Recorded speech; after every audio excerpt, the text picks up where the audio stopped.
Hey guys, welcome to the channel. Today I'm going to show you how I made the video where I play with myself. Not that one, not on the dodgy side. This is the one where I actually played Connect 4 against myself. So I'm always getting stopped in the street and asked the same question, mainly stop following me and come out from behind the bushes. So since making the video, I've had quite a few people asking me how I did it. Yes, it is magic a little bit. So a lot of it comes down to just editing on the computer, which does sound a bit daunting if you've not done it before, but once you get your head around it, it is kind of easy, I suppose. I've been doing this for 14 years now, so it's kind of like a duck to water. So what I want to try and do in today's video is show you guys how easy it is to film yourself playing against yourself. Wow, that sounds complicated. I get you look a little bit like me. I do get that. Actually, a couple of tips I'd give you. Shut all your curtains and try and cut out as much natural light as possible, because any kind of light change within that room will make a massive effect on section A and section B. So if you can, shut all your curtains, turn your house lights on if that's all you've got, but just make sure nothing changes from scene to scene. If you do have studio lights, whack them on and set your scene up and make sure that those lights do not move. One of the top tips I could say is put your camera on a tripod, push record, and do not turn it off until you've filmed both scenes. The reason being, if you move your camera slightly, it will make a massive effect on how your end result looks. Another good tip is keep it basic. So don't try and overlap your characters too much, because you're causing yourself a hell of a lot of work. Great example would be a sofa. As you've probably seen from one of my videos, I've duplicated myself 3 times or cloned myself 3 times. Sofa's great because you've got most sofas have 3 sections of the sofa, so you've got 3 lines that you can almost crop, and that will make your life very easy, especially when you're feathering out. When I initially thought of the idea, the reason why the video works so well is because of the time in between the 2 characters was perfect, or almost perfect. Don't want to be too big-headed. Seriously? Yeah. Look. Put your money where your mouth is and try and make me that. Bring it on. So if you're filming yourself talking to yourself, the best thing to do is just always look at eye level. So basically look forward, don't talk down. So as I'm talking to you, I'm literally eye level.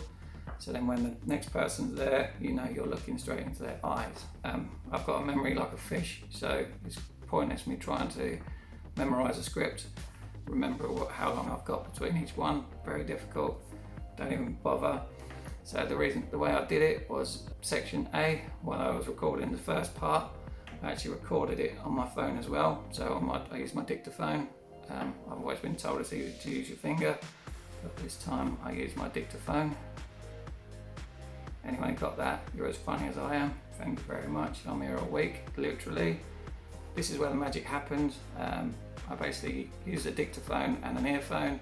Because I was filming from the left side, I could put the earphone in my right, tuck it down my clothes, and it was hidden away. And basically all I was doing then was just listening to my first conversation from section A. As soon as he said something, I knew I had a couple of seconds to answer him. This method, probably somebody's already thought of it, but no one's explained it to me. It's just something I thought of. Borderline genius and all that. So what I'm going to do is we're going to jump onto Premiere Pro and I'll show you how I did it within the edit. Never done anything like this before, so I'm not sure if it's going to work. Hopefully you like it. So you don't really need a lot to do this trick. You do need editing software. I don't think there's really an app version for your phone just yet where you can use multiple layers. There might be 1 or 2 out there, but I've not come across one before. That sounds a bit dodgy as well. The easiest way to do it would be, if you look at this screen now, you've got this half and this half. Section A is going to go in here, section B is going to go in here. What you're going to do is when you film it, section A is going to be this big, so it fills the screen. When you put it into your timeline, you're going to crop it down halfway through, so you've only got half your image. Then for section B, you film it, it's going to be this big.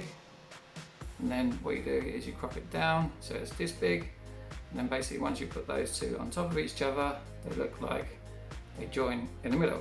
Kind of look like I'm praying is a bit of trickery, and it looks more impressive than it probably actually is once you know how to do it on the editing. The issue I probably had with this one is because I was having a game of Connect 4, my Connect 4 board, what do you call it, a board? When section A was putting the coin into the Connect 4 board, I'm just going to call it a board because it's getting me confused.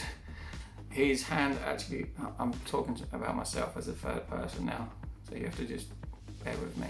But his hand actually overlapped that cut, so I wasn't able to just sort of cut one and cut the two, put them together, because there was some overlapping between the two. So I had to use the masking tool.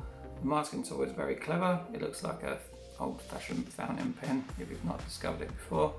The easiest way to do this was to keep section A as my main. So I basically, my section A was this big, and then when I put in section B, I basically masked around the player, and then every time he moved, I was then having to move the mask further out until it went on. There was a couple of times when things become a bit difficult and a bit tricky because both players are trying to get to the board at the same time, and with the feathering, you have to be very careful that you don't feather too much and you lose that person's hand. So obviously the top tips would be, don't move the camera, make sure it's on a steady tripod, do not move it from when you push record to when you push stop. Use a dictaphone with an earphone to record your first conversation and listen to it on your second conversation. That is the key. Lighting is a must. Any change in sunlight or light in the room will spoil the effect, so you need to make sure you've only got artificial light. As always guys, thank you for watching. Give us a thumbs up, subscribe somewhere down the bottom, and I will see you in the next one.